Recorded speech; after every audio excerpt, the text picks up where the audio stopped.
आपल्या व्यवसायात तंत्रज्ञानाचा योग्य वापर होणे गरजेचे आहे. सायबर हॅकर आपला डाटा चोरी करू शकतो. त्यामुळे सायबरपासून प्रत्येकाने सावध होणे गरजेचे आहे. आपल्या मोबाईलमध्ये आपण ट्रू कॉलर ॲप घेत असाल तर आपला डाटा चोरी केल्याचे समजा. आपण गडबडीने आय एम ॲग्री मेसेजवर क्लिक करीत असतो. त्याचे नियम पाहत नसल्याने कोणावर आपण दावाही करू शकत नाही. स्वीडन देशात हॅकर आपला डाटा सेव्ह करीत असल्याचे महत्त्वपूर्ण मार्गदर्शन देशाचे सायबर सिक्युरिटी कॉर्पोरेशनचे अध्यक्ष डॉक्टर हेरॉल्ड डिकोस्टा यांनी केले आहे. ब्ल्यूबेरी बिझनेस इंटरनॅशनल सभेचे अमरावती चॅप्टर वतीने रविवारी हॉटेल गौरियन येथे आयोजन करण्यात आले असता या सभेत त्यांनी सर्वांना सायबर क्राईमविषयी मार्गदर्शन केलेत. सायबरविषयी सखोल अभ्यासही पोलीस विभागाला सुद्धा नसतो. आपल्या खात्यातून ऑनलाईन पैसे अनोळखी मोबाईल धारकाने काढले असेल तर पोलीस स्टेशन जाण्याआधी वेळ न गमावता बँकेत जाऊन माहिती द्या. त्याचवेळी आपली रक्कम वाचू शकते. सायबर गुन्ह्यामध्ये धमकीणारे कॉल अमरावती जिल्हा पहिला असल्याची नोंद झाल्याची माहिती सुद्धा डॉक्टर हेरॉल्ड डिकोस्टा यांनी स्पष्ट केली. सायबर सिक्युरिटी अतिशय महत्त्वाचा सब्जेक्ट आणि इंडियामध्ये याचं प्रस्ताव खूप वाढत चाललाय. गव्हर्नमेंट ऑफ इंडियाने स्पेशल बजेट ह्याच्यासाठी डिक्लेअर केलेलं आहे आणि यामध्ये काम करणाऱ्यांची संख्या बोटावर मोजणे इतकीही नाही. अशा महत्त्वाच्या डोमेनचे जे प्रेसिडेंट आहे डिकोस्टा सर, त्यांना मी विनंती करतो की त्यांनी सायबर सिक्युरिटीवर आपलं विवेचन द्यावं. Of the stage all the participants जो आज आए हुए हैं यहाँ पे, इनफैक्ट जब आए थे तो गुड मॉर्निंग था, अभी गुड आफ्टरनून हुआ है. So good afternoon to all. In fact इस मंच पे ऐसे लोग हैं जिन्होंने अपने क्षेत्रों में एक बहुत बड़ा नाम किया. इनफैक्ट अपने जो पेशेंस, धैर्य से और ऐसे निश्चय से कि कोई भी पर्टिकुलर कठिनाई हो लेकिन उस कठिनाई को वो पार करेंगे. तो ऐसे मंच पे मुझे बैठने का सौभाग्य मिला. इसके लिए मैं धन्यवाद कहता हूँ मैं BBI का, कि जिन्होंने मुझे समझा कि मैं आपको कुछ मार्गदर्शन दे सकूं इस क्षेत्र में, दैट इज साइबर सिक्योरिटी. मैं अमरावती में करीब 13-14 साल पहले आया हूं मैं. उसके बाद भी 3-4 बार आया हूं मैं. और अमरावती में सबसे पहले व्यक्ति को मैं जानता था जो आज इस पर्टिकुलर कॉन्फ्रेंस सेमिनार रूम में है. उनका नाम है बोंडे, वहाँ पे बैठे हुए हैं. सबसे पहले उन्हीं को जानता था मैं. He is a professor in one of the college, Sri Shivaji Science, if I'm not mistaken. सबसे पहले जो मैं अमरावती में जानता था उनको ही. और जब मुझे न्योता दिया बड़े सर ने कि मुझे अमरावती आना है, तो I just picked up. I said that कि I'm coming to अमरावती. देखो कि जो पहला व्यक्ति जो मैं जानता था अमरावती में आज से 15 साल पहले, शायद उनका और भी कुछ अपॉइंटमेंट होगा और भी कुछ काम होगा, लेकिन the connection which is more important that goes on. और सबसे ये कनेक्टिविटी होती नहीं है. हम ऐसे बहुत हजारों लोगों से मिलते हैं, हजारों में से कुछ गिन चुने लोगों के साथ हमारी कनेक्टिविटी मैच होती है. और वो आगे मुझे देख के बहुत अच्छा लगा कि वो अपना काम छोड़ के इधर आए हुए. And thank to BBI that I could see him after many years also.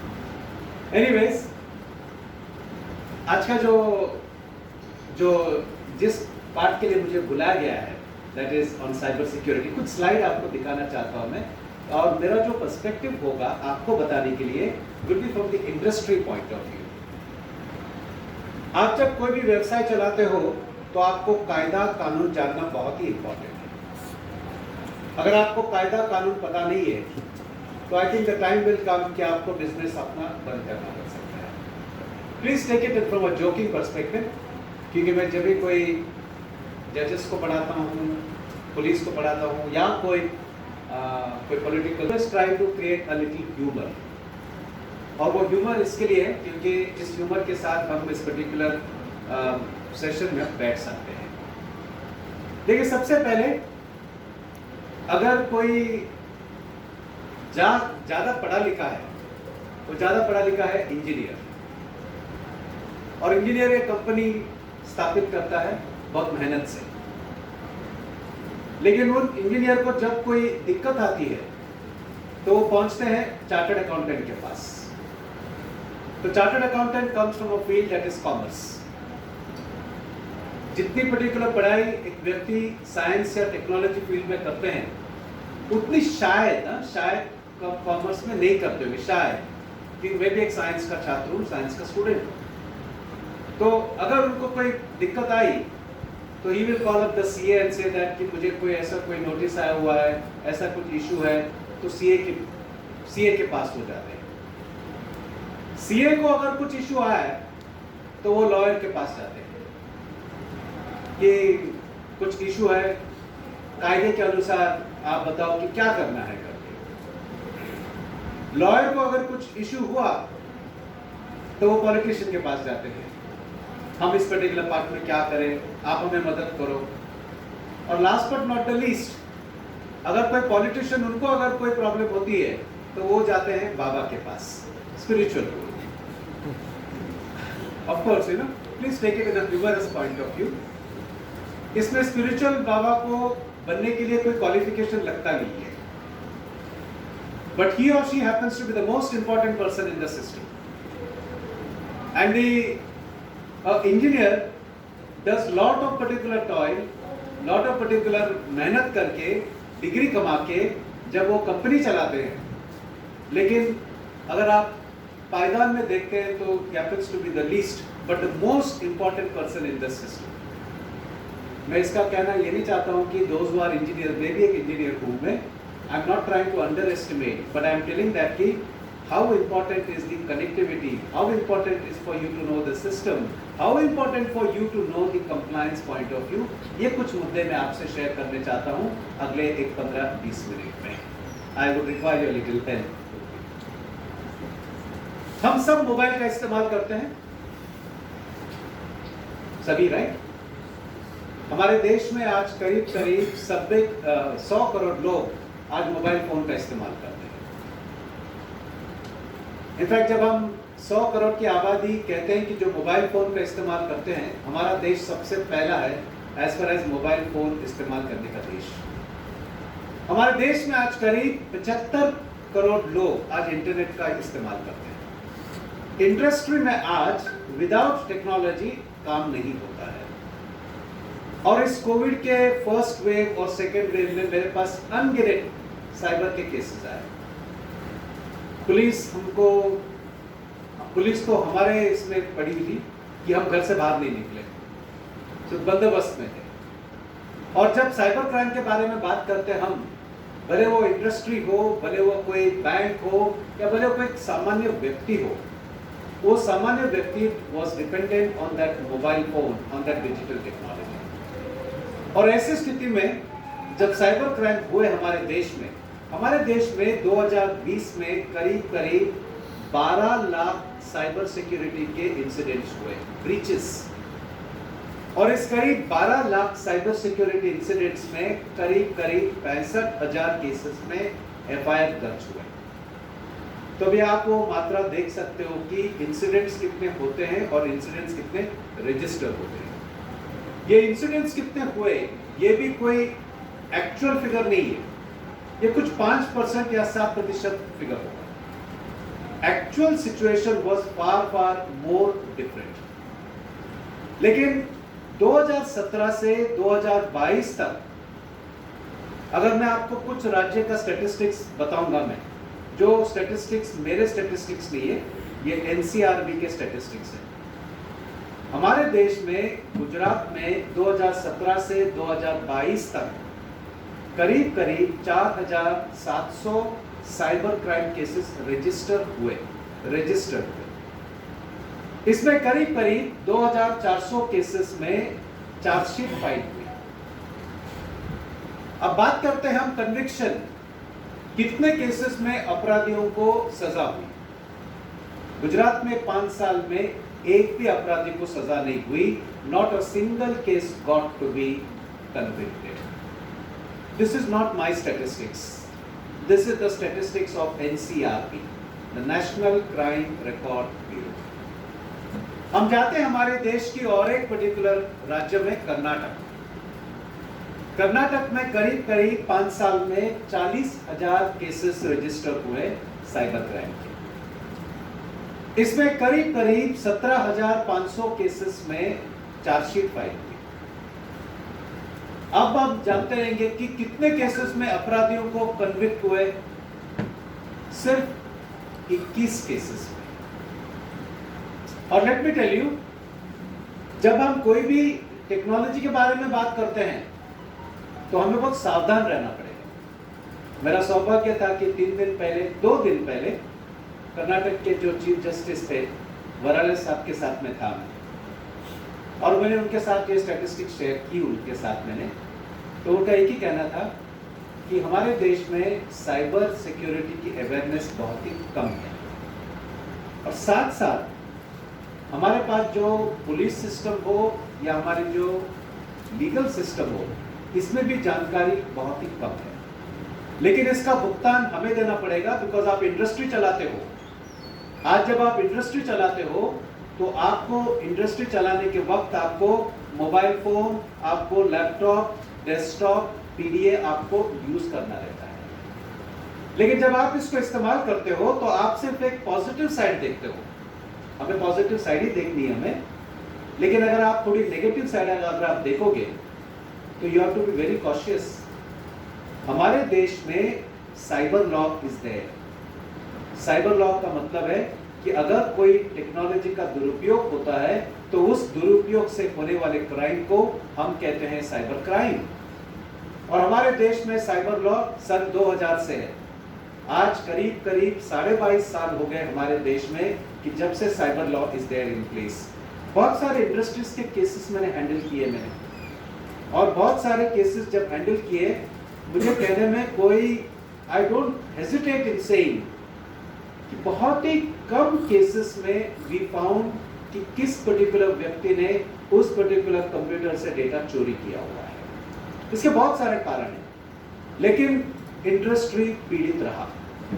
Industry का जो मालिक पीड़ित रहा, क्योंकि उसके कंप्यूटर में जो डेटा था, इंफॉर्मेशन था, जो उसके कॉम्पिटिटर ने लेके वो कॉम्पिटिटर ने एक अपना व्यवसाय खोला, एक कॉम्पिटिटर बनके उसने जो ये ऑर्गेनाइजेशन को नुकसान किया।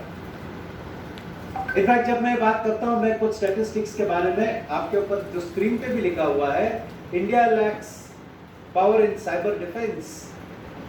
हम जब बात करते हैं तो हमारा देश आज 24 स्थान पे है as far as cyber defence systems है, जबकि हमारे देश में सबसे ज्यादा इंटरनेट इस्तेमाल करने वाला देश हमारा है। जाहिर है कि आप सब ट्रू कॉलर इस्तेमाल करते होंगे क्योंकि फ्री है। दूसरी बात है कि जब हम ट्रू कॉलर जैसे ऐप को इस्तेमाल करते हैं तो जो अनजाना व्यक्ति है जिसका नंबर अपने मोबाइल में स्टोर नहीं है, उस व्यक्ति की जन्म कुंडली मिलती है हमें, उस व्यक्ति का नाम पता लगता है, कभी कभी वो कहाँ से कॉल करता है ये भी डिटेल्स आता है, उसका फेसबुक आईडी, ईमेल आईडी। हमें लगता है कि हम 21वीं सदी के शर्लॉक होम्स बन गए। लेकिन कभी आपने ये ऐप डाउनलोड करने के वक्त आपने देखा है कि आपने क्या खोया है? आपने बहुत कुछ खोया है एक चीज पाने के लिए। हमारे देश में करीब 98% लोग जब कोई भी ऐप गूगल प्ले स्टोर से डाउनलोड करते हैं तो टर्म्स एंड कंडीशंस को कभी पढ़ते ही नहीं। हम सिर्फ ये 2 बटन पे देखते हैं, either one of this button, I accept, I agree. क्योंकि जब हम ऐप डाउनलोड करते हैं तो आई एक्सेप्ट या आई एग्री दोनों में से एक ऑप्शन आता है, और हमारी दौड़ रहती है जैसे कि ओलंपिक में कोई दौड़ चल रही है कि जितने जल्दी हम ऐप को डाउनलोड कर सकें। अगर आप कोई ऐप डाउनलोड करते हो, अगर आप कोई इंडस्ट्री चलाते हो या इंडस्ट्री में काम करते हो, तो you have to be very cautious. क्यों? क्योंकि ट्रू कॉलर जैसे ऐप जब आप डाउनलोड करते हो तो सबसे पहले वो आपके मोबाइल का एक्सेस लेता है। आपके मोबाइल में जितने सारे जो फाइल्स है, जितना सारा जो डेटा है, ये डेटा को निकाल के अपने सर्वर पे जाके स्टोर करता है। आपको पता है ट्रू कॉलर का सर्वर कहां पे है? आप मेरे पास ऐसा मत देखिए कि मैं कुछ सब्जेक्ट पे बात कर रहा हूं मैं। पता है आपको कि ट्रू कॉलर का सर्वर कहां पे है? कुछ ज्योग्राफी का सेशन करें हम लोग यहाँ पे, भूगोल की सेशन। कोई कहता है चाइना, नहीं। हाँ, no US, no China, no Korea, no Pakistan, no India, no Nigeria, no Ethiopia, no Germany. True caller का सर्वर स्वीडन में है। और देखिए, अब तक आपके मोबाइल में अगर ट्रू कॉलर जैसा ऐप इंस्टॉल्ड है तो आपके मोबाइल में जो भी कोई डेटा है आज सब ट्रू कॉलर के सर्वर में स्वीडन में आज बंद है। हमारे देश में अब तक जीडीपीआर नहीं है, the general data protection law is still not there. और इसका मतलब है कि आपका डेटा आज ट्रू कॉलर के सर्वर में जो गया हुआ है, आप वो डेटा को वापस मांग नहीं सकते हो। We don't have the policy of right to get the data back. और ऐसे परिस्थिति में आप बड़े बड़े मोबाइल खरीदते हो, बड़ी कीमत की मोबाइल खरीदते हो, 1-1 लाख रुपए का मोबाइल खरीदते हो आप, आईफोन हो या एंड्रॉयड का हो। लेकिन अगर आपके मोबाइल में ट्रू कॉलर जैसा ऐप अगर इंस्टॉल्ड है तो ये ट्रू कॉलर ऐप आपके मोबाइल में एक छुपा रुस्तम का काम करता है। आपका डेटा चुरा के अपने सर्वर में जाके स्टोर करता है और आप ट्रू कॉलर को कहीं भी किसी भी कोर्ट में नहीं लेके जा सकते हो, क्योंकि डाउनलोड करने के वक्त आपने ट्रू कॉलर को आपने रजामंदी दी है। आई एक्सेप्ट, आई एग्री, आपके जो भी टर्म्स एंड कंडीशंस है, हम इस टर्म्स एंड कंडीशंस पे हम इस पे वी आर विथ यू। जब हम बात करते हैं डेटा के बारे में, हमारी देश की परिस्थिति बहुत ही खराब हो सकती है आने वाले 2 या 3 साल में। ऐसा हो भी सकता है कि आपका डेटा जो ट्रू कॉलर के सर्वर में आज बंद है, अगर कोई व्यक्ति अगर कोई पैसा देता है तो शायद वो डेटा उनको देगा। ऐसी स्थिति हो चुकी है ट्रू कॉलर के साथ। आप गूगल भी कर सकते हो, क्योंकि Truecaller sells the data. तो आपका जो कॉन्फिडेंशियल डेटा है, प्रोटेक्टेड डेटा है, आज एक ऐसा व्यक्ति के पास है who is unauthorisedly using your data and that data can be used against you. जब आप इंडस्ट्री चलाते हो तो you should be very cautious point of view कि आपको कंप्लायंस रखनी चाहिए। कंप्लायंस जब मैं बात करता हूं तो हमारे साइबर लॉ में एक सेक्शन है और वो सेक्शन है सेक्शन 80। सेक्शन 80 का क्या कहना है? सेक्शन 80 का कहना है कि अगर आपके इंडस्ट्री में अगर टेक्नोलॉजी का इस्तेमाल आप करते हो तो कल अगर आपका पर्टिकुलर टेक्नोलॉजी का कोई दुरुपयोग करता है, आपकी सिस्टम को कोई हैक करता है और उस पर्टिकुलर डेटा का दुरुपयोग करके कोई इलीगल एक्टिविटी करता है, तो उस पर्टिकुलर कंपनी के जो डायरेक्टर है, they are responsible for the data theft because उन्होंने अपने पर्टिकुलर सिस्टम को प्रॉपर्ली प्रोटेक्ट नहीं किया। और बिकॉज उन्होंने अपने सिस्टम को या डेटा को प्रॉपर्ली प्रोटेक्ट नहीं किया तो कायदे के अनुसार they become responsible for it. और let me tell you, section 80 of the Information Technology Act 2000 में the police officer has got a complete power to come and seize the device. मैंने बहुत सारे केसेस में ये भी देखा, मैं पूरे भारत में जाता हूँ, मैं महाराष्ट्र में बहुत काम किया मैंने बिटवीन 2006 से 2017 तक, करीब 11 साल तो I work extensively in Maharashtra. आज 6 साल से I have move towards the pan India. कुछ किस्से अगर मैं आपको सुनाऊंगा, मैं पुणे में एक कंपनी थी, अभी भी एक कंपनी है, 2011-12 की बात होगी, तब इस कंपनी का टर्नओवर था $12 बिलियन। और इस कंपनी पे आरोप था कि उस पर्टिकुलर इंडस्ट्री का कंप्यूटर इस्तेमाल करके एक लड़की का बनावट प्रोफाइल बनाया था ऑन ऑर्कुट। जब पुलिस और वो लड़की का बाप थे वकील, बड़े वकील नासिक में, और उस लड़की की शादी होने वाली थी। और शादी होने के कुछ दिन पहले ऐसा एक बनावट प्रोफाइल बनता है सोशल मीडिया पे, जिसमें लिखा हुआ था कि इस लड़की से शादी जो लड़का करता है वो ना करे, और उस लड़के के बारे में बदनामी का एक प्रोफाइल किया गया था सोशल मीडिया पे।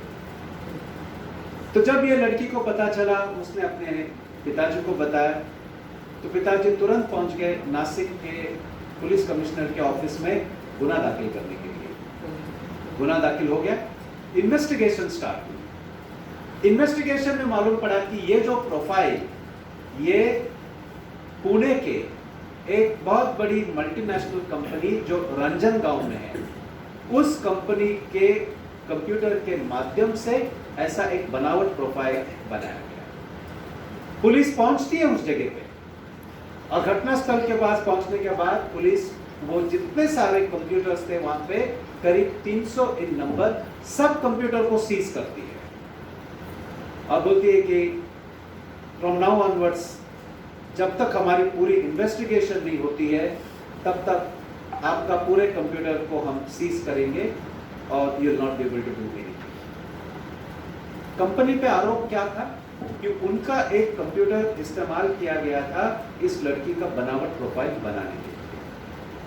तो मुझे पुलिस ऑफिसर का फोन आया, मैंने कहा कि दिस इज टू बैड, क्योंकि पूरी पर्टिकुलर जो ऑर्गेनाइजेशन का पूरा जो काम व्यवसाय आप तब करोगे अगर आप कंप्यूटर पूरा सीज करोगे। How the organisation will work. उन्होंने कुछ मेरे बारे में कुछ उन्होंने लीक ले ली, और बाद में जो मेन सर्वर था उस सर्वर को उन्होंने सीज किया और वो डेटा चले गए। और बाद में उसके इन्वेस्टिगेशन में मालूम पड़ा कि वहां पे एक लड़का काम करता था, जो लड़का पहले नासिक में था, और वो इस पर्टिकुलर लड़की का वो नेबर था। एमबीए की पढ़ाई करता था नासिक में एक कॉलेज में, और ये लड़की पढ़ाई करती थी बीबीए में। और इनकी पहचान कैसे हुई, क्योंकि सवेरे शाम को वो लड़की अपना जो कुत्ता, जो पेट डॉग को बाहर लेके जाती थी, तो ये लड़का भी उसको मिल गया था।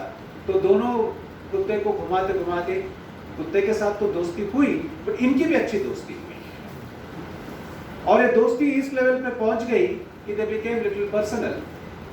लड़के की जब एमबीए पढ़ाई होने के बाद लड़के को जब नौकरी मिले पुणे में, तो एक दिन उस लड़की ने कहा कि मुझे रिश्ता आ रहे हैं अभी। तो ये लड़के को अच्छा नहीं लगा, और ये लड़की की शादी ना हो इसके लिए उस लड़की का बनावट प्रोफाइल करके उसने इस लड़की की बदनामी करने की जो पूरी रणनीति स्ट्रेटेजी की, वो टेक्नोलॉजी का दुरुपयोग। लेकिन इसका भुगतान कंपनी को पड़ा, क्योंकि जो कंप्यूटर से जो ये फ्रॉड हुआ था, ये जो प्रोफाइल बना था, that belongs to the company. Let me tell you, अगर आपके पास एक कंप्यूटर हो या 2 कंप्यूटर हो या 500 कंप्यूटर अगर आपके पास हो, आपके पर्टिकुलर इंडस्ट्री या आपके व्यवसाय में, हमारे पर्टिकुलर साइबर लॉ के प्रावधान के अनुसार आपको उसको सुरक्षित करना ये आपकी जिम्मेदारी है। सेक्शन 43A, ये और एक पर्टिकुलर जो सेक्शन बहुत ही इंपॉर्टेंट, हर एक इंडस्ट्री को जानना इंपॉर्टेंट है। और वो क्या सेक्शन है?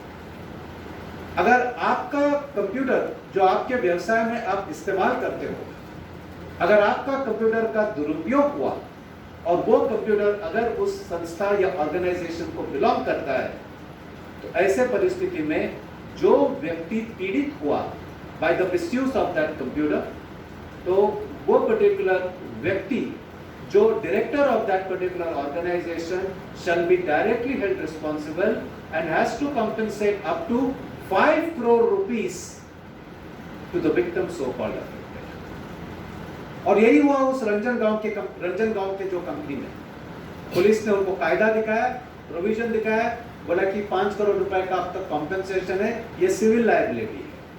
और दूसरी लायबिलिटी है that is from the criminal perspective, 3 साल तक की जेल। तो व्हाट आई मीन टू से इज दैट कि जब आप साइबर क्राइम के बारे में बात करते हो तो थोड़ा सा होशियारी से आपको रहना पड़ेगा। आप जब टेक्नोलॉजी के इस्तेमाल करते हो आपको करना है, बिकॉज मैं ऑलवेज कहता हूं कि अगर आप टेक्नोलॉजी को यूज नहीं करोगे तो आपके व्यवसाय में आप बहुत पीछे रहोगे। अगर आप डर से बैठते हो तो काम नहीं चलेगा। एक टीवी पे एक ऐड आती है, डर के आगे जीत होती है। तो आपको जीत के लिए आपको डर का सामना करना पड़ेगा, लेकिन बहुत सारे व्यक्ति डर से हारते हैं।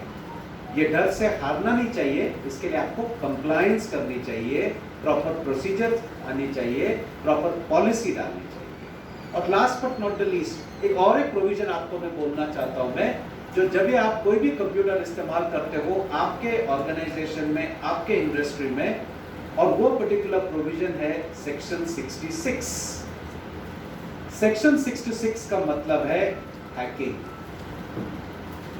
Unauthorised access of the data. और अगर आपका डेटा अनऑथराइज्डली एक्सेस हुआ है तो हमारे देश में अभी हमारे जो सेंट्रल गवर्नमेंट ने एक संस्था है, और वो संस्था का नाम है CERT, computer emergency response team. अभी क्या करती है ये संस्था? अगर आपका डेटा कोई चोरी हो गया या आपका पर्टिकुलर इंफॉर्मेशन का दुरुपयोग हुआ, तो हमारे जो आईटी एक्ट में एक प्रावधान है सेक्शन 70। सेक्शन 70 के अनुसार एक ऑर्गेनाइजेशन है that is called as CERT, computer emergency response team. आपको पुलिस के पास जाने की कोई जरूरी नहीं है। और जब आप पुलिस के पास जाओगे, बहुत सारे व्यक्तियों का ऐसा अपना अपना पर्टिकुलर मत है। हम जाते हैं पुलिस स्टेशन एक प्रॉब्लम लेके, लेकिन आते हैं 3 प्रॉब्लम लेके। ऐसा एक पॉइंट है। Because since I deal with the judicial system also, तो बहुत सारे जजेस से उठना बैठना होता है, तो बहुत सारे जजेस बोलते हैं कि आप बोलते हो कि हम लोग एक्विट करते हैं। हम एक्विट इसके लिए करते हैं क्योंकि पुलिस की जो इन्वेस्टिगेशन ठीक नहीं होती है, और जहाँ पे there is a reasonable doubt in the court cannot convict that person, the court has to acquit that person। ऐसे परिस्थिति में आपको पुलिस स्टेशन जाने की कोई जरूरी नहीं है। सेक्शन 70 के अनुसार अगर आपका डेटा अगर आपके सिस्टम से कॉम्प्रोमाइज हुआ है, तो आप इस पर्टिकुलर ऑर्गेनाइजेशन सर्ट को डायरेक्ट संपर्क कर सकते हो, लेकिन उनकी एक अवधि होती है।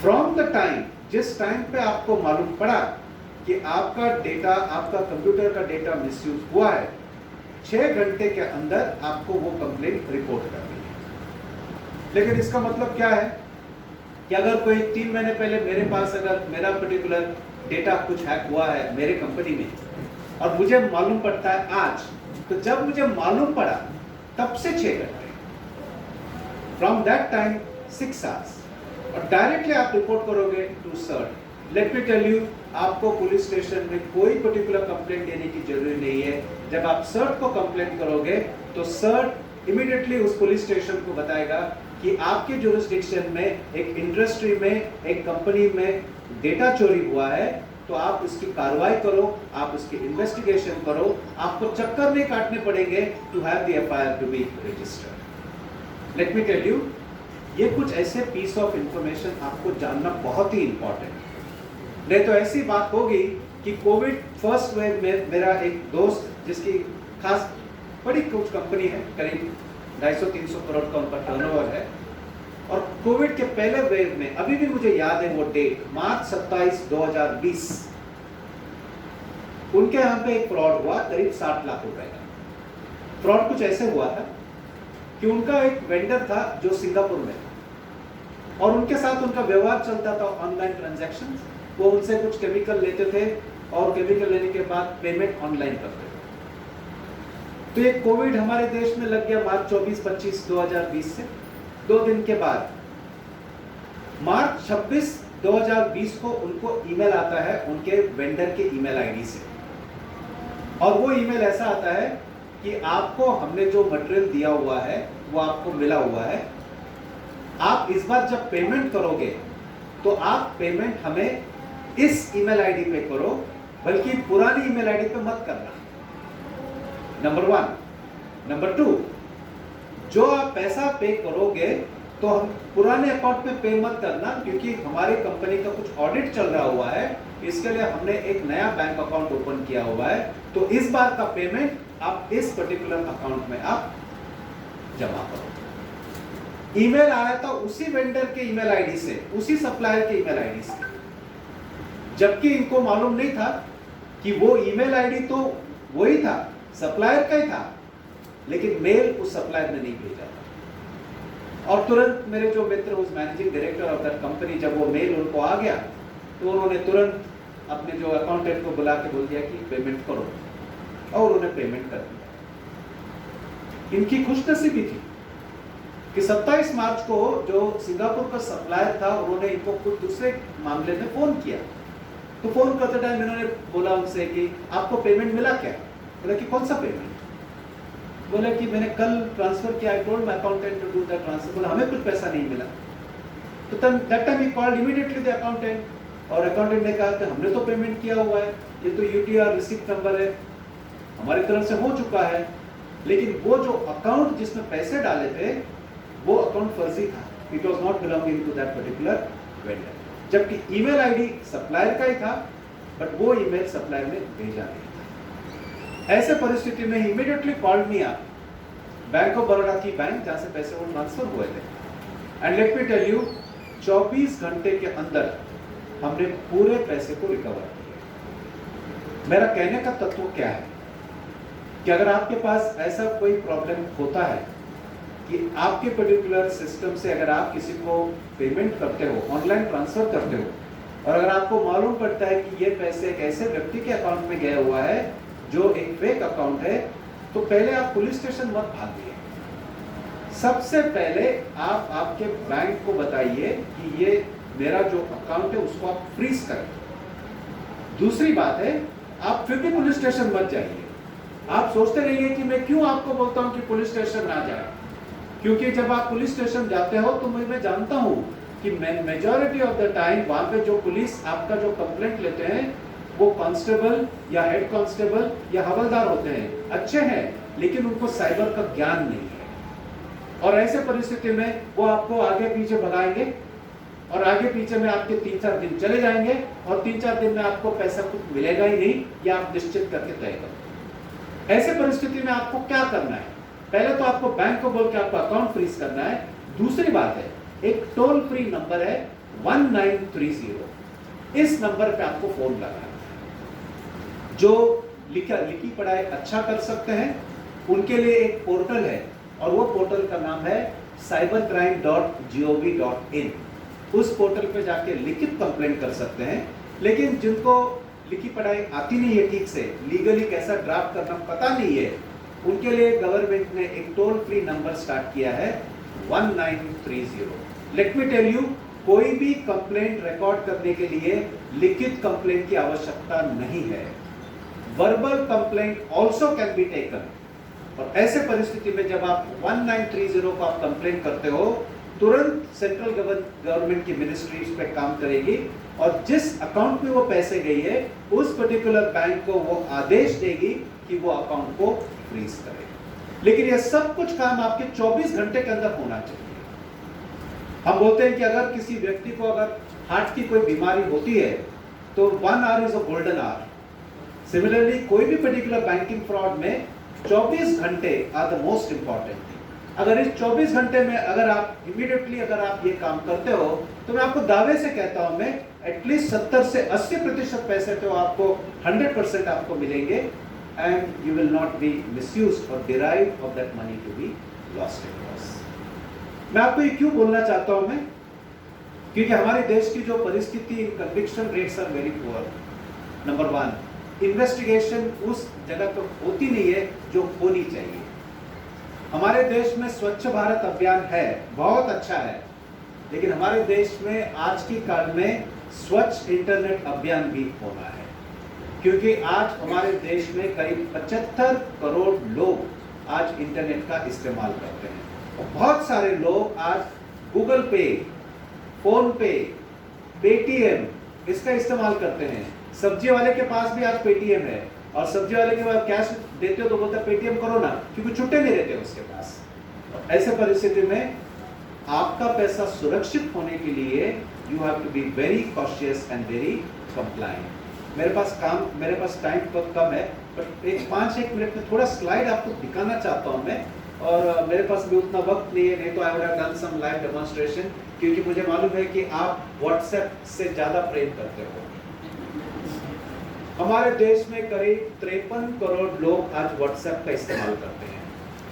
सबसे ज्यादा व्हाट्सएप यूज करने वाला देश हमारा देश। तो मैं आपको दिखाना चाहता हूं कुछ वहां पे। हम अब सब सोचते हैं कि WhatsApp is end to end encrypted. मैंने आपको जो कोई मैसेज भेजा वही मैसेज आपके मोबाइल पे आएगा। गलत।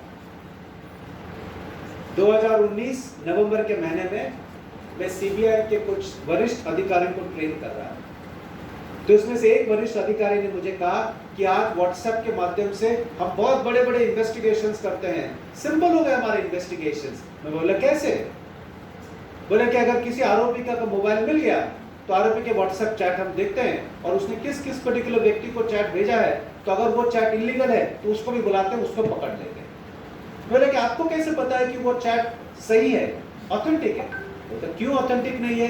क्योंकि WhatsApp is end to end encrypted. जो चैट एक्स आदमी भेजता है वही चैट वाई आदमी के मोबाइल पे जाता है। तो मैंने जो वरिष्ठ अधिकारी थे सीबीआई के, उनको मैंने रिक्वेस्ट किया कि आप मुझे एक चैट भेजो व्हाट्सएप पे मेरे मोबाइल पे। तो बोले कि क्या भेजो? मैं बोला कि आप मुझे भेजो, I want to meet you. अगले 10 सेकंड में उन्होंने अपने मोबाइल से वो चैट उन्होंने भेजी, I want to meet you. लेकिन मेरे मोबाइल पे आ गया I want to kill you. CBI के जॉइंट डायरेक्टर भी उसी सेशन में थे। मैं उनके पास गया, मैंने कहा कि आपके कुलीग मुझे धमकी दे रहे हैं। वो ऐसे कैसा हो सकता है? बोले ऐसा हुआ है। अभी थोड़ी देर पहले उन्होंने कहा ना कि इसी से आप इन्वेस्टिगेशन करते हो, इसी से आपका पूरा तपास करते हो, आप व्हाट्सएप का विश्वास करते हो, तो आप मेरे चैट का विश्वास करो और आपके जो कुलीग है उन पर एफआईआर दर्ज करो, क्योंकि my life is in danger. जो डीवाईएसपी थे जिन्होंने मुझे वो मैसेज भेजा था, 20 मिनट तक उन्होंने मेरी आंखों में आंख नहीं मिलाया। और जो जॉइंट डायरेक्टर सीबीआई थे वो हाथ करके बैठे थे कि कैसे ऐसे हुआ। मैं क्यों आपको कहना चाहता हूं कि व्हाट्सएप का जो भी चैट सुप्रीम कोर्ट का एक केस लॉ है, और सुप्रीम कोर्ट के केस लॉ में अगर आपने आपके वेंडर, सप्लायर या कस्टमर से आपने कोई भी व्हाट्सएप चैट की है और उस चैट में उस पर्टिकुलर सप्लायर ने आपको वादा किया है कि मैं आपके पेमेंट इस दिन करता हूं, तो उसने किया नहीं, तो आप वो चैट लेके पुलिस स्टेशन में नहीं जा सकते हो, क्योंकि सप्लायर ने मुझे पेमेंट किया नहीं है। बिकॉज सुप्रीम कोर्ट के आदेश के अनुसार, सुप्रीम कोर्ट के केस लॉ के अनुसार, एनी व्हाट्सएप कम्युनिकेशन जो business related point of view is not admissible in the court of law. क्योंकि WhatsApp chats can be modified, WhatsApp chat can be changed, WhatsApp chat can deceive you. तो ऐसे परिस्थिति में जब हम WhatsApp के बारे में बात करते हैं तो इट्स वेरी रिस्की। आप देखेंगे पिछले साइड में थोड़ा जाना, आप देखेंगे ये चैट, देखिए लेफ्ट हैंड साइड पे अपनी जो गणपति पप्पा जो इमेज मुझे भेजा गया था, एक जज उन्होंने मुझे ये मैसेज भेजा, उन्होंने वो तो इमेज भेजा, कितनी अच्छी इमेज, भगवान की इमेज, लेकिन मेरे मोबाइल पे गणपति पप्पा का कोई इमेज नहीं आया। मेरे मोबाइल पे कारतूस आ गए, बंदूक आ गए। और जब मैं एनआईए के जज के पास उनको बताया कि मेरे पास ये है, बोला कि नामुमकिन, क्योंकि मैंने आपको तो इतना अच्छा मैसेज, इतना अच्छा आपको इमेज भेजा, ये आपके पास गोला बारूद बंदूक कारतूस कैसे आया? बोला कि WhatsApp is not end to end encrypted.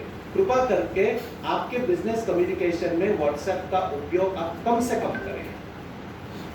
और मैं हर बार जब भी मेरा मौका होता है, जब भी मुझे मौका मिलता है, जैसे कि 2-3 दिन पहले मुझे वराड़े साहब मिले, कर्नाटक के हाईकोर्ट चीफ जस्टिस, मैं उनके बाजू में बैठा था, हर एक 2-2 मिनट में मैं चीफ जस्टिस साहब से बात कर रहा था मैं कि sir this is the problem, this is the problem. और I was so happy and so much Varade Sahab was making a note out of it. बोले थे कि yes I know what you are telling me, it makes a point, I will ensure that these things could get implemented up over there.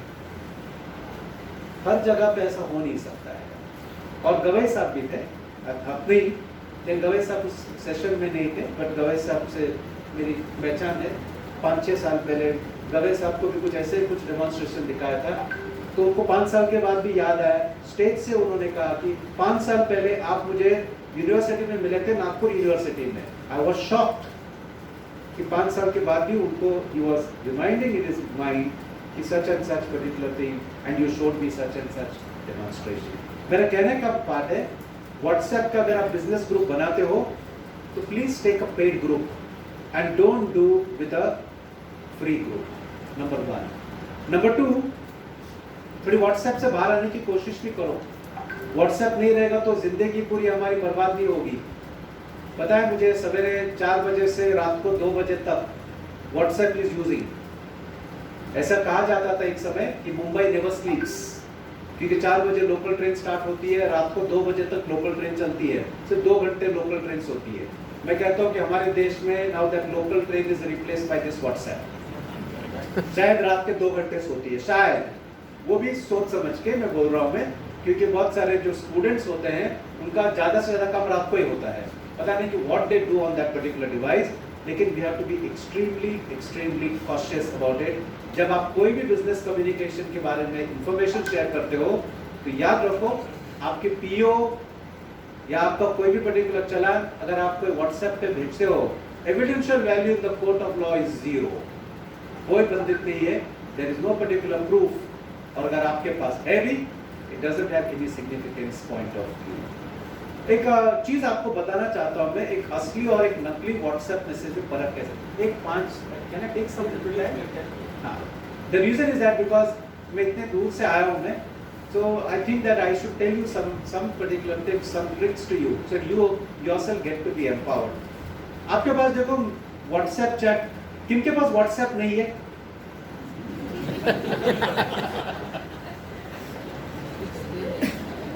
देखो मैं wrong question, सही बात है, wrong question. 14-15 साल पहले जब मैं पुलिस को ट्रेनिंग करता था मैं, तो मैं उनसे पूछता था मैं किनके पास ईमेल आईडी है, 1-2 हाथ ऊपर जाते थे, और बाकी के पुलिस देखते थे, अरे ये दो कौन से प्लेनेट से आए हुए हैं, कौन से ग्रह से आए हुए हैं, इनके पास ईमेल आईडी है, हमारे पास नहीं है। अभी देखो मैंने आपको प्रश्न पूछा, मैंने I replace that police as you, और आपको पूछा कि किनके पास व्हाट्सएप नहीं है। एवरीबॉडी हैज अ व्हाट्सएप, और अगर नहीं है तो यू विल थिंक दैट कि ये आदमी अभी समाज में रहने के लायक नहीं है। फिर हमारा जो सोशल स्टेटस आज व्हाट्सएप पे चलता है, पूरी सोशल स्टेटस। फेसबुक में अगर हमारे पास 2000 फ्रेंड्स है, हमारा सोशल स्टेटस इज अप। और अगर हमारे पास फेसबुक अकाउंट नहीं है, लिंक्डइन नहीं है, तो बोलते हैं कि ये तो कोई 19वीं सदी का कोई आदमी होगा, यू नो, इनसे क्या बिजनेस व्यवहार करेंगे हम लोग, क्योंकि डिजिटल गवर्नेंस तो पता ही नहीं इस व्यक्ति को, तो कैसे बिजनेस होगा। थोड़ी गलत सोच भी है हमारे पास। आप सोशल नेटवर्किंग यूज करो ना, but use it for the betterment. कल आप ही उस पर्टिकुलर टेक्नोलॉजी के शिकार हो सकते हो, और जब आप शिकार होंगे तो आपकी पर्टिकुलर स्थिति की इन्वेस्टिगेशन होनी 100%, कोई गारंटी नहीं है, होगी तो यू आर वेरी लकी, और होगी तो भी क्या होगा, आरोपी को पकड़ा जाएगा, बट वो आरोपी बोलेगा मेरे पास देने के लिए पैसे कुछ नहीं है, जेल में जाके बैठना है ना, बैठता हूँ जाके जेल में। झारखंड में परिस्थिति इतनी हमारे देश की बहुत इतनी भयंकर है कि झारखंड के जो डिस्ट्रिक्ट कोर्ट जज को एक बार मैं सेशन ले रहा था at Bhopal National Judicial Academy, मुझे मालूम नहीं था कि जज साहब उस पर्टिकुलर जामताड़ा के ही है करके, और मैं बात करते करते बोल रहा था कि हमारे देश में जामताड़ा में इतने सारे साइबर क्राइम होते हैं, तो सुन रहे थे मुझे वो। सेशन के बाद it was a tea break, तो टी ब्रेक के पास वो आया मेरे पास, मुझे लगा आप जामताड़ा का नाम निकाला आपने, बोला हाँ, मैं उधर के डिस्ट्रिक्ट कोर्ट जज हूँ। तो आप बोल रहे थे कि बहुत सारे केसेस हमारे पास जामताड़ा में होते होंगे, सही है आपका कहना, और आप ये भी कहते होंगे कि जब भी कोई मैटर होती है तो कुछ दिनों के अंदर रहता है, बाद में बाहर आता है, वो भी सही है। लेकिन उन्होंने बताया कि कभी आपने इस पर सोच किया है क्या आपने, कि जब भी कोई कैदी को पकड़ा जाता है तो वो जेल में आके बैठ जाता है, और फिर बेल के लिए अप्लाई भी नहीं करता है, क्योंकि रोटी कपड़ा मकान फ्री ऑफ कॉस्ट, और जितना दिन वो ज्यादा बैठेगा वहां पे, वो और एक ग्रुप करेगा वहां पे। तो इसके लिए जब भी कोई मैटर मेरे पास आती है, कोई cyber crime related, I ensure that I give the bail at least सरकारी पैसा will be save and not be given to these people as an expense of them रोटी कपड़ा मकान फ्री ऑफ कॉस्ट। क्योंकि हमारे साइबर लॉ में बहुत सारे ऐसे प्रावधान है विच आर बेलेबल ऑफेंस, और अगर पकड़ भी लिया, अगर कोई 10 दिन या 3-4 दिन पुलिस कस्टडी हुई, 1 महीना जुडिशियल कस्टडी हुई, तो बेल के लिए भी अप्लाई नहीं करता, उसको बोलना पड़ता है बेल के लिए अप्लाई करो। अब बाद में किधर अप्लाई किया, ही कम्स आउट, और एक बार बाहर आ गया फिर मैटर 10 साल तक चलती रहती है and nothing comes out of it. तो इसके लिए आई ऑलवेज से कि somebody's foolishness should become our wisdom and our foolishness should not become somebody else's wisdom. So that's what I always put it across on record. एक चीज आपको मैं सिखाना चाहता हूं, मैं 30 सेकंड में आपको मालूम पड़ेगा कि आपको जो चैट आई हुई है व्हाट्सएप ये सही है या गलत है। आप जरा आपका एंड्रॉइड का मोबाइल आपके हाथ पे लीजिएगा प्लीज। एंड्रॉइड, बाद में बताता हूं आईफोन के बारे में। आप एक एंड्रॉइड का फोन, क्योंकि हमारे देश में करीब 87% लोग एंड्रॉइड मोबाइल के फोन एंड्रॉइड का इस्तेमाल करते हैं, 9% आईफोन यूज करते हैं और 4% यूज करते हैं सिम्बियन या विंडोज ऑपरेटिंग सिस्टम। तो 87% is majority for us and let me go with the majority first. आप कोई भी व्हाट्सएप चैट पे जाइएगा, कोई भी चैट, टेक्स्ट चैट, टेक्स्ट, और अभी आप ये जानना चाहते हो कि क्या ये चैट आपको उसी व्यक्ति ने भेजा है जिस व्यक्ति का नाम आपके मोबाइल में स्टोर है, तो ये जानने के लिए बहुत छोटी सी प्रक्रिया है, छोटा सा प्रोसीजर है। आप एंड्रॉइड में जाइए, कोई भी टेक्स्ट चैट पे जाइए, आप वो टेक्स्ट को सिलेक्ट कीजिएगा which you want to know कि ऑथेंटिकली उसी व्यक्ति ने भेजा है या किसी और व्यक्ति ने भेजा है। क्योंकि अगर आपका नंबर अगर मुझे मालूम है तो आपके नंबर से मुझे व्हाट्सएप चैट आएगा, आपको मालूम ही नहीं पड़ेगा कि आपने भेजा नहीं, आपने यू आर सेंट इट और नॉट। मेरे पास उसका प्रूफ होगा और वो प्रूफ लेके मैं पूरी दुनिया में जाके बताऊंगा, मैं देखो इस व्यक्ति ने मुझे ऐसा चैट भेजा हुआ है। और हमारे प्रावधान में, हमारे प्रोविजन में एक प्रोविजन है section 65B which we should all know about it. Section 65B का मतलब है कि मुझे अपना मोबाइल फोन देने की जरूरी नहीं है पुलिस को। मैं उस पर्टिकुलर मैसेज को मैं एक्सट्रैक्ट करता हूँ, पेन ड्राइव या मैं सीडी में कॉपी करता हूँ, उसका प्रिंट आउट निकालता हूँ और एक सेक्शन 65B की सर्टिफिकेट जोड़ता हूँ which is nothing but an affidavit to say कि ये चैट मुझे इस व्यक्ति ने भेजा हुआ है, जबकि पुलिस ने उसका ये तपास नहीं किया हुआ है कि जो चैट जिस पर्टिकुलर मोबाइल से निकाली गई है वो असली है या नकली है। और ऐसे पार्ट में हमारा पर्टिकुलर न्याय गलत हो सकता है और एक आदमी पीड़ित हो सकता है जिसने वो क्राइम किया ना हो। आपको जानना है अभी कि वो चैट आपको जो आया हुआ है कि आपको उसी व्यक्ति ने भेजा है या किसी और ने भेजा हुआ है। तो आप कोई भी टेक्स्ट चैट पे जाइए, सिलेक्ट कर लो। जैसे आप चैट को सिलेक्ट करते हो, आपके स्क्रीन पे वहां पे राइट हैंड साइड पे आपके मोबाइल के ऊपरी भाग पे, आपके मोबाइल पे आप जब टेक्स्ट सिलेक्ट करते हो, आपके मोबाइल के ऊपरी भाग पे आप देखेंगे ऐसे कुछ इमेजेस दिखेंगे आपको, right arrow, left arrow, delete bucket, star. अगर ऐसा कोई इमेजेस या आइकन डिस्प्ले होता है तो आप निश्चित रहिए कि this chat is authentic, it's authentic. जिनके पास आईफोन है उनके लिए मैं बताना चाहता हूं, जिनके पास आईफोन है तो जब वो कोई टेक्स्ट चैट को सिलेक्ट करते हैं तो टेक्स्ट चैट सिलेक्ट करने के वक्त आप लेफ्ट हैंड साइड पे आप देखिएगा कि आपके पास एक ड्रॉप डाउन विंडो आएगा और उस ड्रॉप डाउन विंडो में आपको ऐसे कुछ सब ऑप्शंस आएंगे, star, reply, forward, copy, so on and so fourth. ऐसा ड्रॉप डाउन विंडो अगर आपको आईफोन पे आता है तो आपको कंक्लूड करना है कि जिस व्यक्ति ने ये आपको चैट भेजा है वो व्यक्ति ऑथेंटिक है और ये स्पूफ चैट नहीं है। नहीं तो किसी की भी chat can be made on anybody's name और प्रिंट आउट से उस आदमी की बदनामी की जा सकती है। हमारे देश में आज तक police are accepting print outs, गलत बात है। No print out of any chat should be admissible in the court of law simply because they can be deceived, they can be modified, they can be manufactured point of view। और ये छोटा सा प्रयोग जो 30 second भी नहीं लगता है, आपको मालूम पड़ेगा कि आपको जो चैट आई है वो सही आपके सप्लायर ने भेजी है, वेंडर ने भेजी है या कोई कस्टमर ने भेजी है। अगर कोई गलत चैट है तो वो व्यक्ति ने आपको भेजा ही नहीं है लेकिन नाम उसका दिखता है, तो ऐसे परिस्थिति में जब आप वो चैट को सिलेक्ट करते हो तो स्क्रीन के ऊपरी भाग में, वेदर वो एंड्रॉइड हो या वेदर वो iOS हो, स्क्रीन के ऊपरी भाग में 2 शब्द आपको दिखाई देंगे और वो 2 शब्द है एडिट मैसेज। अगर आपको एडिट मैसेज, अगर ऐसे 2 शब्द आते हैं जब आप कोई चैट को सिलेक्ट करते हो तो आपको ये मन में ठानना है कि नंबर तो उसी व्यक्ति का है लेकिन ये चैट उस व्यक्ति ने भेजा है। तो ऐसे परिस्थिति में आपको पता लगेगा कि वो व्यक्ति ने ये चैट नहीं भेजा हुआ है and you'll be able to take your particular matter to a logical conclusions. And then quickly I want to show you, this is cybercrime expected to skyrocket in the coming years.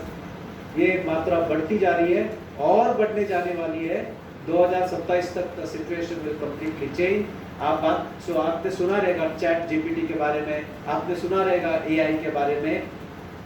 No AI can replace a human being.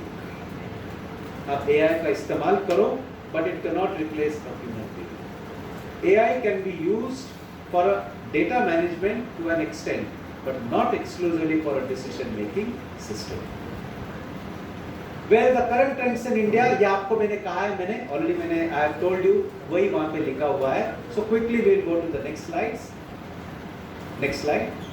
ये 10 प्रकार के cyber crimes हैं हमारे देश में। Cyber stalking, बच्चों को, महिलाओं को इंटरनेट के माध्यम से धमकी देना। लेट मी टेल यू, थोड़ा जोकिंग मूड में आप ले लेना, don't take it in a very cyclostyle point of view. मेरे पास एक मैटर आई थी भिवंडी से, और मैटर कुछ ऐसी थी कि कुछ कॉलेज की प्रिंसिपल भिवंडी पुलिस स्टेशन में पहुंच के कहती है कि मेरे ट्रस्टी मुझे गुड मॉर्निंग मैसेज भेजते हैं लाल गुलाब के साथ। प्लीज बी लिटिल कॉशियस जब आप कोई गुड मॉर्निंग मैसेज भेजते हो, गुड इवनिंग मैसेज भेजते हो किसी महिला को, अगर वो महिला अगर आपकी बेटी नहीं है या आपकी पत्नी नहीं है या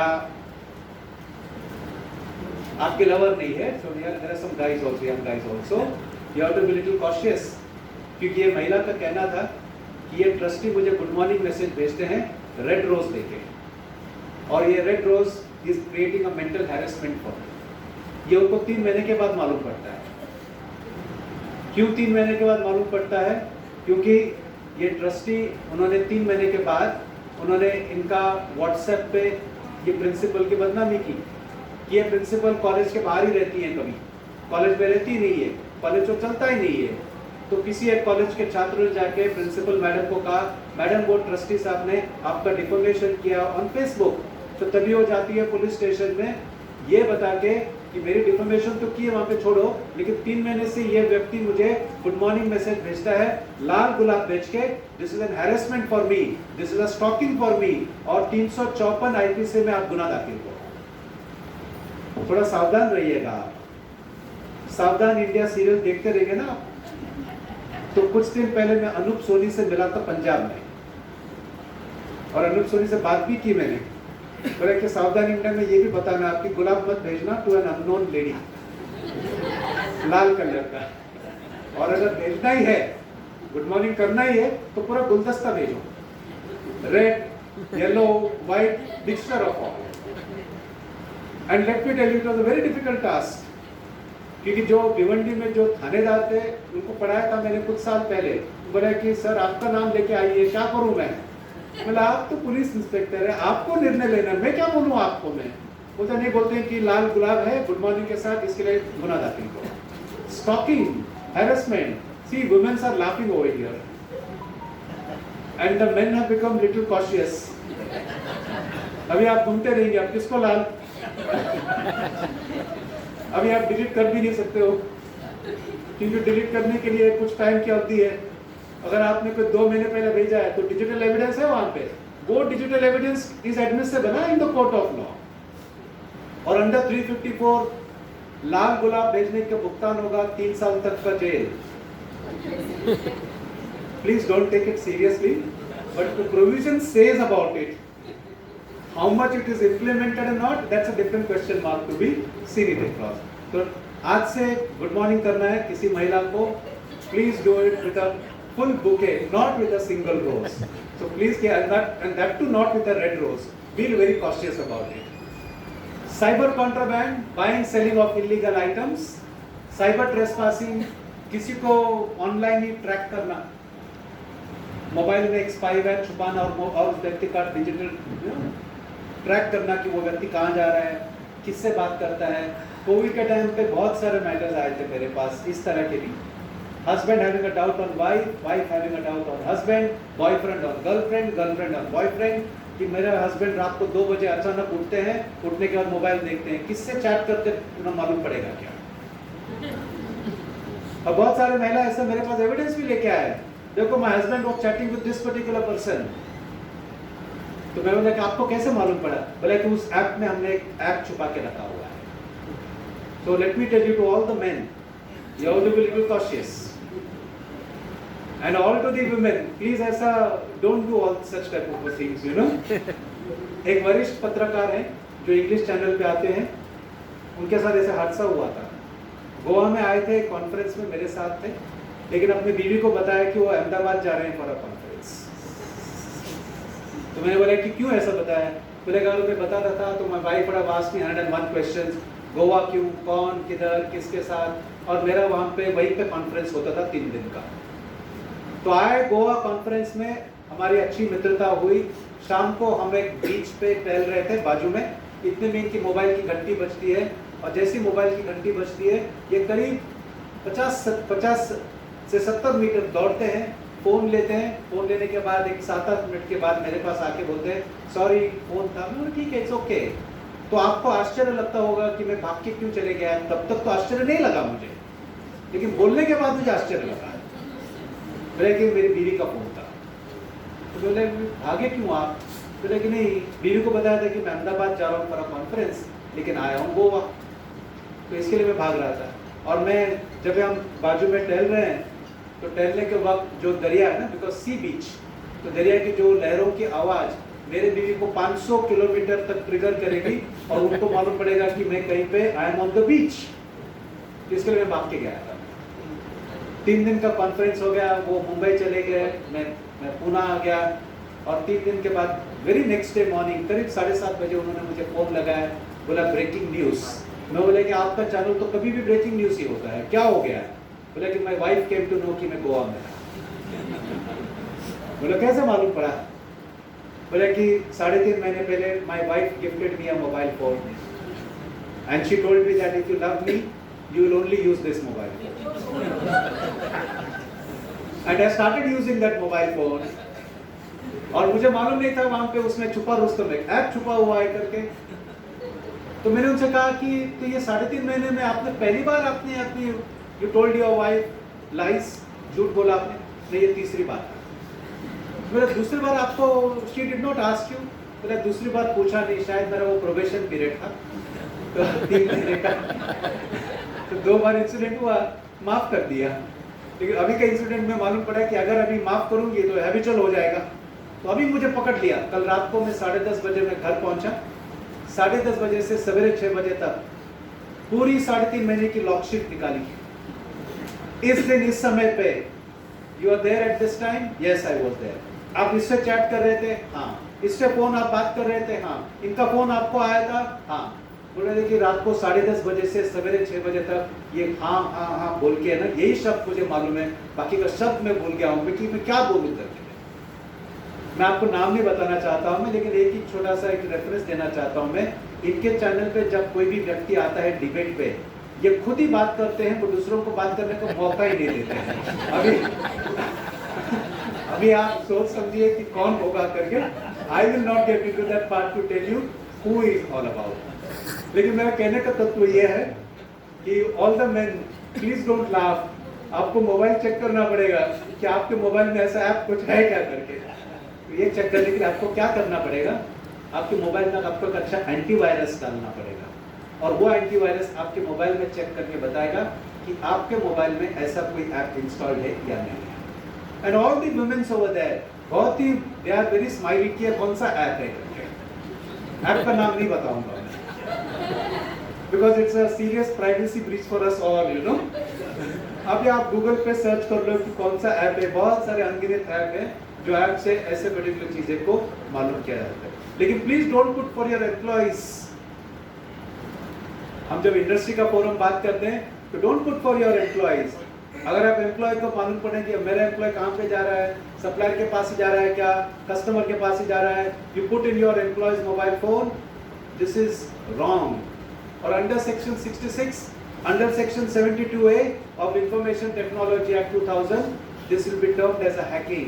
5 करोड़ रुपए तक का जुर्माना देना पड़ सकता है आपको, और criminal punishment up to 3 years down the line.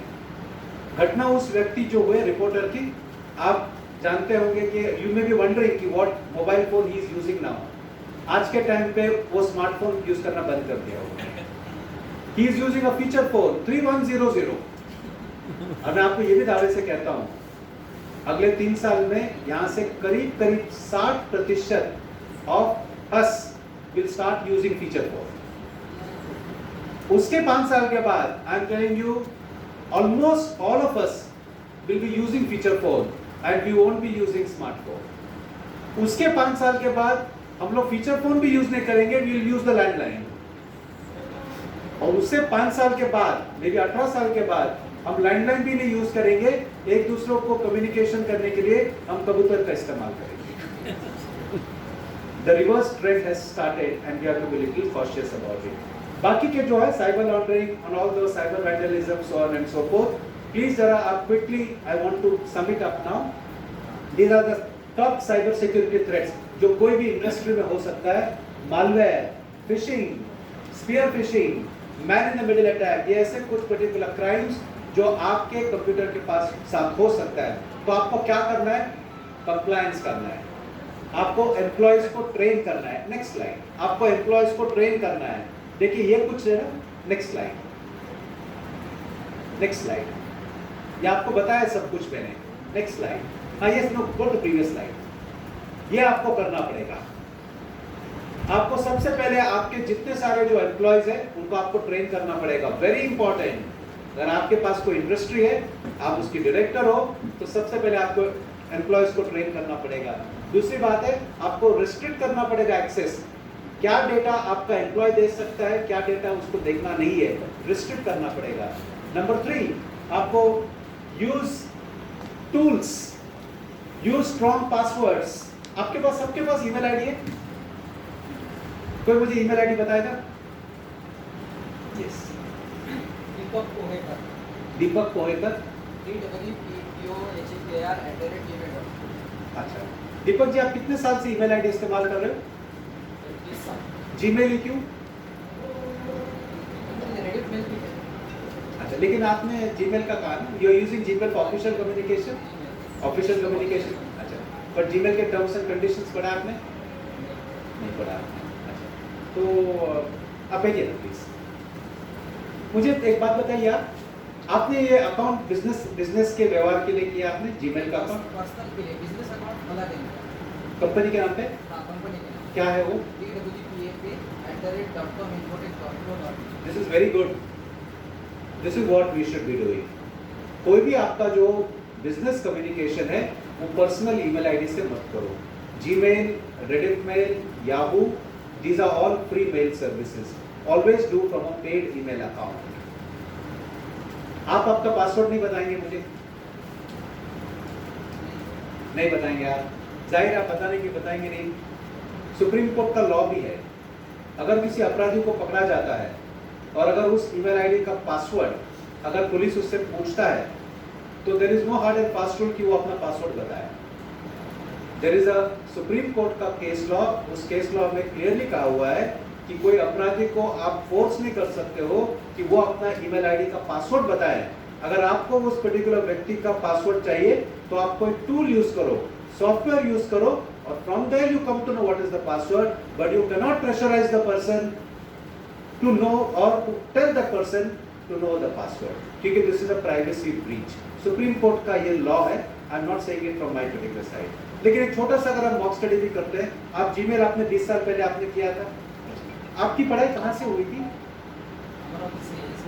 Amravati से। अच्छा, ओके। आपको पेट का शौक है? अगर आपके पास कोई पेट होता, मान लीजिए कोई कुत्ता होता तो आप उसका नाम क्या रखते हैं?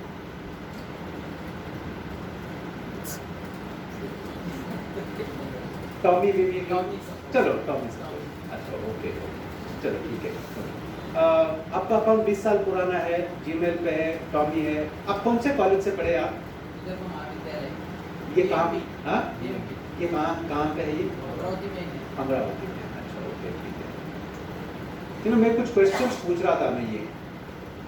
दीज आर एक्चुअली, मुझे इन्होंने अपना ईमेल आईडी भी बता दिया, पासवर्ड नहीं बताया। मैं इनके ईमेल आईडी लूंगा मैं और फॉरगॉट पासवर्ड पे क्लिक करूंगा मैं, और फॉरगॉट पासवर्ड पे these are the security questions. अगर इन्होंने अपना ईमेल अकाउंट 2 फैक्टर ऑथेंटिकेशन नहीं किया है तो अब से थोड़े मिनटों के बाद इनका ईमेल विल बी माइन। तो आपको पासवर्ड बोलने की कोई आवश्यकता नहीं है। Without knowing the password email account can be hacked, and that's why 2 factor authentication is very important to be done across. So use strong passwords, control computer usage, and last but not the least, improve the general security. There is a law हर एक industry को follow करना है, और वो law है IT act intermediary rules and regulations 2021। इसमें से it is been clearly written कि आपको कंप्लायंस करनी है। आपके पास जितने सारे जो कंप्यूटर्स है, ये कंप्यूटर को ऑडिट आपको हर 6 महीने में एक बार करनी है, और ये रिपोर्ट आपके पास रखनी है। वो तो साल में आपको 2 बार आपके कंप्यूटर को आपको ऑडिट करनी पड़ेगी, आपको कंप्लायंस फॉलो करना पड़ेगा, और training of the employees becomes very critical and very important. Next, only 1 minute more. Next, ये बात की है मैंने सब कुछ। Next, 1 minute just go. Maharashtra ranks first. धमकी जो आता है ना इंटरनेट पे, रैंसमवेयर, महाराष्ट्र इज नंबर 1, अपना स्टेट इज नंबर 1 नाउ। तो इसका मतलब है कि, और I want to share some statistics with you. 2011-12 की बात है, मुझे डीजी ऑफिस से एक प्रश्न पूछा था डायरेक्टर जनरल ऑफ पुलिस कि महाराष्ट्र में सबसे ज्यादा एथिकल हैकिंग का कोर्स कौन से जिले में होता है? 2011-12 में, आज से 12 साल पहले almost. And I am surprised to tell you, Amravati was that city. Ethical hacking के सबसे ज्यादा training was done in Amravati. लेकिन एथिकल हैकिंग आपको करना नहीं है, अगर किसी ने भी एथिकल हैकिंग किया, there is nothing which is called as ethical in hacking. Please keep that in mind. Hacking is an offence, and in offence there is nothing which is called as ethical. So अगर किसी को cyber security professional बनना है तो let him do a professionalism in cyber forensics, cyber security professional, cyber law, digital evidence specialist. These are some of those particular avenues where a person can go up in the career ladder. So Maharashtra ranks first. Next, this is something ये आपको आपके company में करना पड़ेगा। अगर आप industry चलाते हो, व्यवसाय चलाते हो, तो these are the things what you should do in the industry. और इसके लिए you should take the consultancy, talk to an organization, have these particular best practices to protect from cyber threats. याद रखिएगा, section 80, police has got the power to seize. आपका business ठप किया जा सकता है till the investigation is complete, which may go 3 months, 6 months, 9 months. Even I am not aware of it. Number 2, section 43A में अगर कोई भी पर्टिकुलर टेक्नोलॉजी या कोई भी पर्टिकुलर सिस्टम अगर कॉम्प्रोमाइज होती है, मिसयूज होती है ऑफ द ऑर्गेनाइजेशन, तो जो व्यक्ति पीड़ित हो गया तो उस व्यक्ति को 5 करोड़ रुपए तक का कॉम्पेंसेशन देना पड़ सकता है।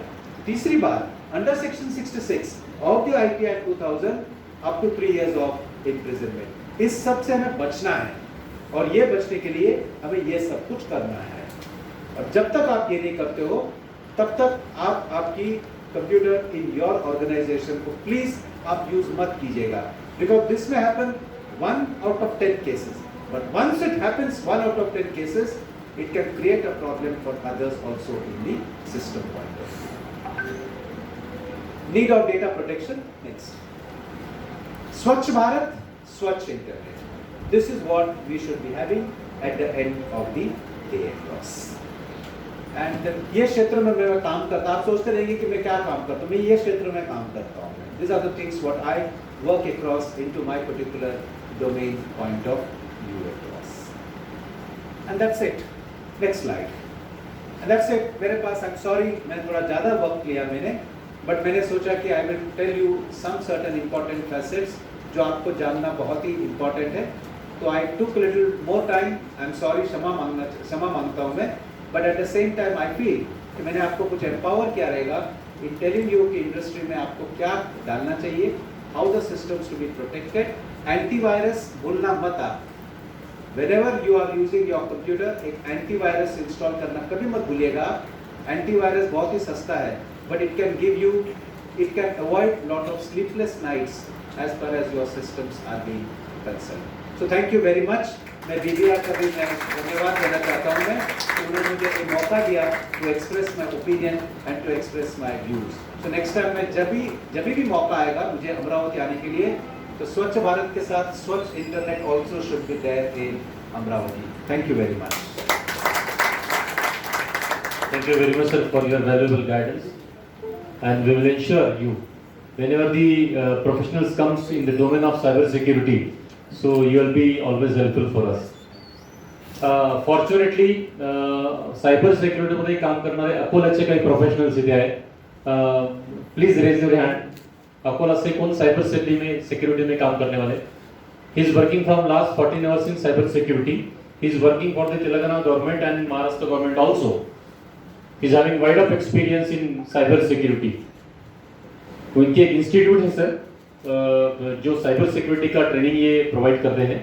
इन्हें कई मेडल्स भी गवर्नमेंट की तरफ से मिले हुए, अच्छा काम साइबर सिक्योरिटी में कर रहे हैं. तो मेरी एक एंटरप्रेन्योर्स को एक रिक्वेस्ट है, जो भी साइबर सिक्योरिटी डोमेन में काम करना चाहते हैं या सेटअप लगाना चाहते हैं, so government is having the fund for them and sir is ready to guide them to establish their business in this particular domain.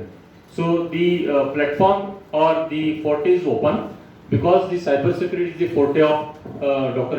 Harold DeCosta sir.